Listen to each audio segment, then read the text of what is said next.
Score, sponsored by Carpetland USA and Menards. Welcome to The Score. February just about done. March Madness right around the corner. Lots of great postseason hoops on both sides of the river, especially regionals in Illinois. Yeah, when you get to regional time, sometimes you get some conference matchups from earlier in the year. We had that tonight. A lot of rivalry games played for regional championships tonight. That's right, but we'll start in 4A and we'll head to Minooka. Moline in search of a regional championship, taking on the host Minooka. Third quarter close game. Maroons come out firing. Grant Welch drills the three. Moline up by 4. Then it's Rob Pulliam going right to the rim, laying it up and in. Acrobatic play right there. Moline up by a half dozen. More from Moline. This time it's Brock Harding finding Trey Taylor, who puts it up and in with the left hand. Moline still up by 4. Later in the third, it's Kyle Taylor to Brock Harding. Pretty scoop lay-in. A big run gives Moline a 13-point lead. To the fourth we go. Kyle Taylor going to the rim as well. Acrobatic layup for him, makes it an 11-point game. Then it's Pulliam going baseline, and he finishes at the rim. Moline up by 6 or 10 at that point. We'll show you a final. Moline, your regional champion, 70-59, your final score. Minooka is a heck of a team. They got great kids and great program, but I'm so happy for our guys. We got great guys. I love our guys, and you see they just keep on playing, never quit. Got down early, just kept on grinding, and that's what they've done the entire year. Feels good, but I mean, we still got a lot more work to do. This wasn't really our goal going into the season. We really wanted to just take care of business here and move on to the next round. Coach just stresses to us that we got to get 1% better every day, and I thought we came out today and our shots weren't falling early, but our defense was there the whole game, communicating, and it was just really fun to see how hard the guys worked. It's crazy. You know, I'm still feeling a little numb, you know, just with the game being over so quick, but it's a crazy feeling, you know, but I feel like we deserve this and we still got more to show. Moline will take on Normal Community on Tuesday in Pekin. In 3A, the Rocks hosting Ottawa. Regional Gold on the line at Rocky Fieldhouse. Second quarter in this one, check out the defense of Marian Nimmers, the steal, and the slam at the other end. And for that core, you need to have strong legs like this guy. Nice. That's some good squats on a Friday night. Later on, it's Cam Atkinson, sight shoots, bullseye. Rock Island up by 7. Late second quarter, it's more from Nimmers and more dunking. We like dunking on the score.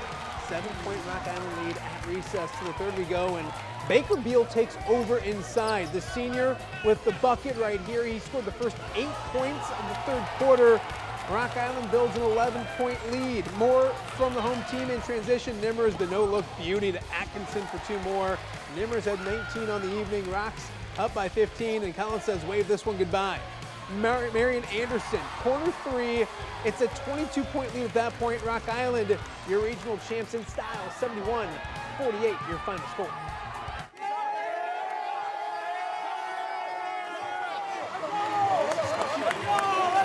Been through the season, but we came out here expecting to win, but we didn't want to come out here and play soft. This is our last time playing on this floor, and we got bigger goals than this, but this is very special to us and the newcomers on this team. So it means a lot. Being a senior, having to play the last game here for the regional chip, to be honest, it feels amazing. Home crowd feels great. I mean, this group has been around. You know, we got some guys that have some 3-year varsity guys and have played a lot of games here at the field house. So it's good to see the seniors leave and leave on a high note and, you know, and accomplish one of the major goals that they had this year, which was winning a regional here at home. But now we got bigger things that we're focusing on. The Rocks will face Pierre Emmanuel on Wednesday at Bradley. All right, let's stay in 3A. Sterling and Rochelle colliding up in Rochelle. Sterling down early in this one, trying to come back. It's Lucas Austin. Liking the view from downtown, and he'll hit the 3. Brings Sterling a little bit closer. Then Austin still feeling it. The sophomore with another 3. Sterling down by 8. Tyree Kelly drives, gets a bucket, plus the foul. Sterling still trailing as they head into the second quarter. And then in transition, John Paul Schilling with a little step back 3, splashing that one in. When this one's all said and done, Sterling's fine season comes to an end, 84-70. Great matchup in Riverdale. Actually, this is Kewanee and Princeton. Blaze Lewis with a 3-pointer there for Kewanee, as it's 16-11 at that point. More Princeton as Caden Monroe feeds inside for 2 to cut the lead to 22-16. Next it would be Braden Skaggs. From 3, Princeton with the 3 from the corner. Their lead is 4. Next, it's Kiwani's Nico Poe. Quick off the dribble, gets to the rim, patience. Look at the acrobatic shot. Somehow it goes in, and he's fouled. It cuts it to a 1-point game.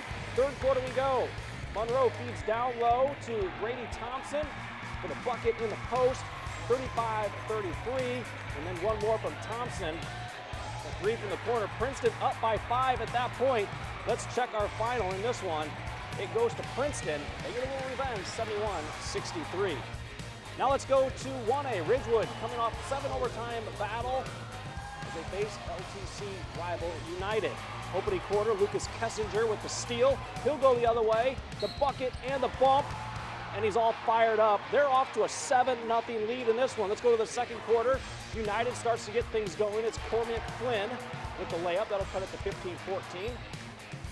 Next trip down, they skip pass over to Nolan Leffler for a 17-15 lead after that three-pointer. They're in front. And then Abel Wilson likes the 3 and hits it. 24-20, they're up by 5 at the half. Third quarter, it's Wilson. Nice little spin move to get 3 for the layup. 30-26 at that point, United in front. And then check out Flynn, heads up, gets the steal, gets the bucket, extending their lead to 3. We go to the fourth quarter. Ridgewood shooting back into it. Aaron Gothard with the 3, cuts it to a 1-point game down the stretch. They would have one chance to win it as time would expire. Rims off, United gets the rebound, and they're your regional champs. A close one, 44-42 the final. It was fun. Last time we played them, we also went down early, and we came back and ended up winning too. So similar situation, just higher intensity with the regional championship on the line. We were a 2-win team 5 years ago, and it's been awesome how we've been able to change the program around. This started not this year. This started with these guys when they were little, playing out in the driveway with mom and dad, playing biddy basketball, coming into the Red Storm program. Again, most of these guys were with our group last year, and hopefully this is something that you're going to see year in and year out. United will play Augusta Southeastern in Abingdon coming up next week. Also in 1A, we go to Knoxville. They were hosting Farmington, looking for a regional championship. End of the second quarter, it is Bo Honeycutt knocking down the 3, but Farmington still led at the half. Third quarter, Farmington looking to add to that lead. They get the bucket inside. That would get them up by 8. Knoxville trying to hang tough. David Heiss avoids the block attempt. Leaves it in for 2. That got them closer, but it was not to be on this night. Farmington's Corbin Rutledge misses the long 3, but Ethan Evans gets it over to Riley Embry, who gets the bucket to go. Evans got him closer, but it wasn't quite enough.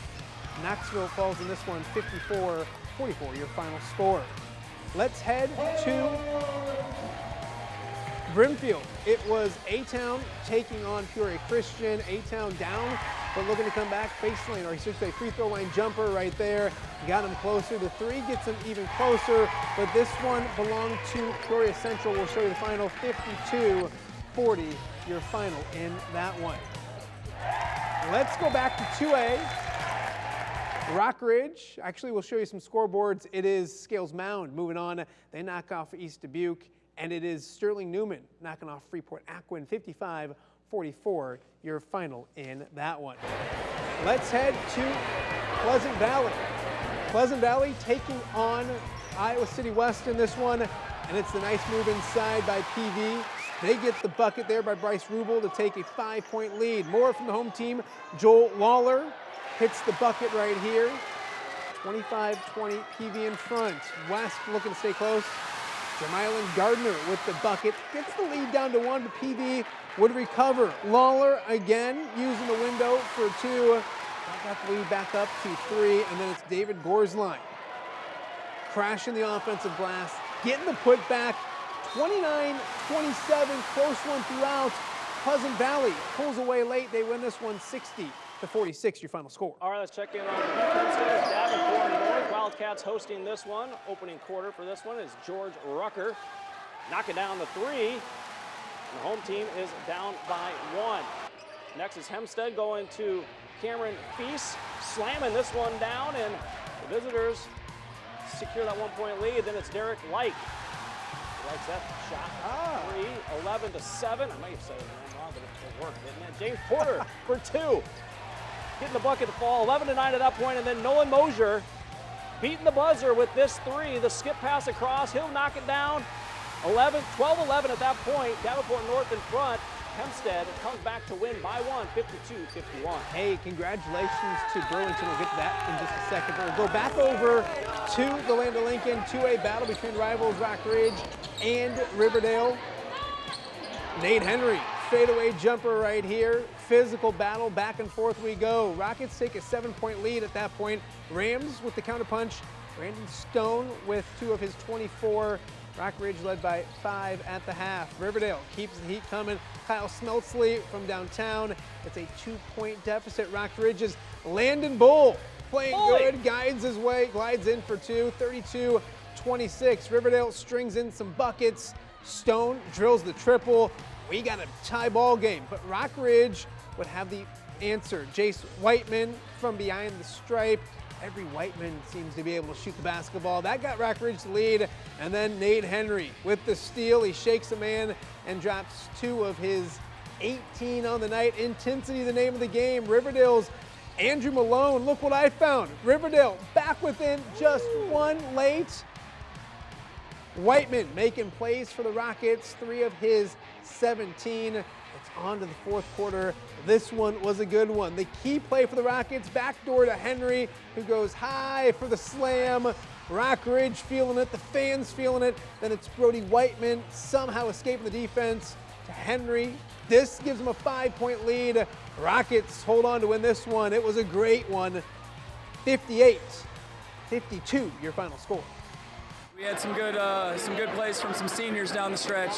We played with poise most of the night, and that's kind of been a thing for us this year, so we've had to get better at handling adversity. I thought for the most part we did a good job of it tonight. I mean, we have so many great all-stars that have went through our school, and to be one of those guys that was able to bring another regional to Rock Ridge is it's amazing. It's crazy. I mean, I remember when I was like 5 years old watching my brother just go up and down the court, and it was just crazy to see how they went to state, and I've always wanted to do that. So this is our time. The Rockets will face Eureka on Wednesday in Mendota. One last score. We were talking about Burlington. Congratulations. They win 63-53. They'll take on Pleasant Valley with a trip to state on the line coming up on Tuesday night. Halftime here in the score. Up next, the Hawkeyes with a little Friday night showdown in Nebraska. And we've got some wrestling on the score. Some state duels between Rocky and Moline. Will they advance to the Final Four? It's coming up next on the score. Hi, this is Chasen Randall, and when I'm back home, I check out the score on WQAD.